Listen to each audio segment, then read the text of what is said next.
मैं पत्थर की तरह मजबूत हूँ, पिघलने का डर मुझे नहीं। आपका हाल अलग है, आप ढेले की तरह बिखर जाओगे। पार्ट 1।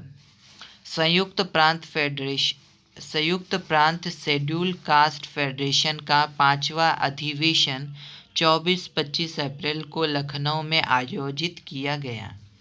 पिछले वर्ष इसी जगह शेड्यूल कास्ट फेडरेशन की ओर से राजनीतिक अधिकार पर मुहर लगाने के लिए और मनुष्यों की समानता के तथ्य को सार्वजनिक करने के लिए सत्याग्रह किया गया। 2000 से अधिक दलित महिलाओं और पुरुषों ने इस सत्याग्रह में हिस्सा लिया था। लखनऊ में उन सबको गिरफ्तार कर कारागार में रखा गया था। संयुक्त प्रांत की अस्पृश्य जनता का यह बहुत बड़ा त्याग था। सत्याग्रह से मुक्त हुए महिलाओं और पुरुषों की अब तक केवल एकमात्र भावनापूर्ण इच्छा थी कि दलितों को मुक्ति का मार्ग दिखाने वाले निर्भय नेता डॉक्टर बाबा साहेब अम्बेडकर के दर्शन हो और जीवन को पवित्र करने वाला उनका उपदेश सुनने का पुण्य मिले। उनकी इस इच्छा और कोशिश के फलस्वरूप लखनऊ में डॉक्टर बाबा साहेब अम्बेडकर का भाषण हो रहा था। उनका यह भाषण निःसंदेह अस्पृश्यों के आंदोलन में मील का पत्थर है। आयो गया प्रसाद जैसे संयुक्त प्रांत शेड्यूल कास्ट फेडरेशन की कोशिश से तथा बाल गोविंद, कन्हैयालाल सोनकर, चौधरी बुद्धदेव और मेवालाल सोनकर के सहयोग से अधिवेशन सफलतापूर्ण संपन्न हुआ। इस अधिवेशन में 1 लाख से अधिक दलित समुदाय उपस्थित था।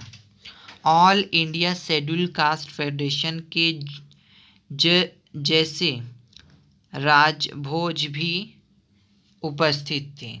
आयो गोपीचंद्र विप्पल, प्रेसिडेंट संयुक्त प्रांत समता सैनिक दल, आयु तिलकचंद कुरिल, प्रेसिडेंट संयुक्त प्रांत शेड्यूल कास्ट फेडरेशन वहाँ के मुख्य संगठनकर्ता और आधार स्तंभ हैं।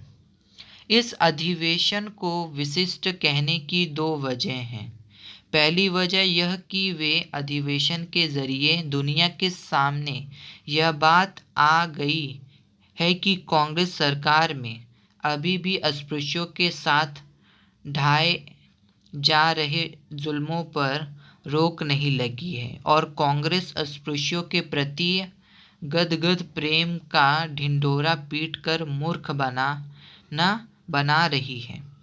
दूसरी वजह यह है कि देश को प्रगति कारक नीति की ओर ले जाते वक्त अत्यंत हीन स्थितियों में रहे अस्पृश्य समाज की उन्नति के लिए जो बातें करनी आवश्यक है वे करने से दलित फेडरेशन कभी चूकेगा नहीं, यह साबित हो चुका है। रविवार दिनांक 25 अप्रैल 1948 के दिन इस अधिवेशन में डॉक्टर बाबा साहेब अम्बेडकर का भाषण हुआ। उन्होंने अपने भाषण में कहा, भाइयों और बहनों, कांग्रेस में शामिल होने से अपना कुछ हित साध्य होगा ऐसा मुझे नहीं लगता। दिनों दिन कांग्रेस कमज़ोर हो रही है। समाजवादी उससे अलग हुए, इसलिए वह अधिक दुर्बल हुई है।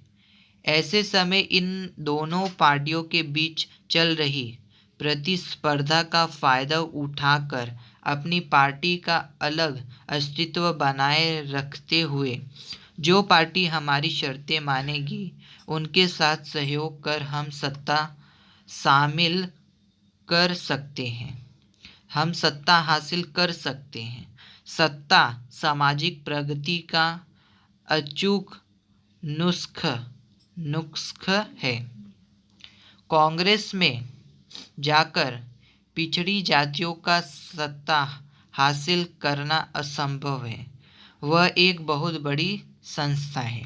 हमारा उसमें प्रवेश करना महासागर में बूंद डालने जैसा होगा। उस संस्था में शामिल होकर हमारी उन्नति नहीं होगी। कांग्रेस अगर अलग अलग गुटों में विभाजित हुई तो हम अपने उद्धार की उम्मीद कर सकते हैं। कांग्रेस में हम अगर प्रवेश करें तो हमारे दुश्मनों की ताकत बढ़ेगी। आज कांग्रेस की हालत अगर आज कांग्रेस की हालत आग लगे घर की जैसी हुई है। उसमें प्रवेश कर हम जल कर भस्म हो जाएंगे। अगले 2 सालों में कांग्रेस का विनाश हुआ तो उसमें मुझे बिल्कुल आश्चर्य नहीं होगा। आज समाजवादियों ने कांग्रेस से विदा ली है। इस कारण निश्चित रूप से कांग्रेस की ताकत कम होने वाली है। ऐसे वक्त में अपनी ताकत अलग संगठन खड़ा कर तीसरे मोर्चे के रूप में खड़े होने में खर्च करनी होगी। कांग्रेस अथवा समाजवादी में से किसी एक पार्टी को अगर बहुमत नहीं मिला तो वे हमारे वोटों की भीख मांगने आएंगे। ऐसे समय अपना समर्थ देने के लिए हम अपनी शर्तें रखकर सत्ता में संतुलन बना सकते हैं। करीब 12 साल पूर्व लोधियन समिति के सदस्य के तौर पर हम लखनऊ आए थे। यहाँ के अस्पृश्यों में उस वक्त से राजनीतिक जागरूकता अधिक हुई है, यह देखकर मुझे खुशी होती है। पिछले साल संयुक्त प्रांत में अस्पृश्यों द्वारा किए गए सत्याग्रह आंदोलन का मैं गर्व के साथ जिक्र करता हूँ। उस आंदोलन में हिस्सा लेकर जिन्होंने तकलीफ और पीड़ा सही उन सबको मैं अभिनंदन करता हूँ। एक बात आपके ध्यान में आई होगी कि किसकी बात को साधने का निश्चय एक बात आपके ध्यान में आई होगी कि किसी बात को साधने का निश्चय हम जब करते हैं और उसके लिए सभी कोशिश करने पर उतारू हो जाते हैं, तब राह में कितनी भी मुश्किलें क्यों न आए, हम अपने लक्ष्य की प्राप्ति सहजता के साथ कर सकते हैं। धन्यवाद।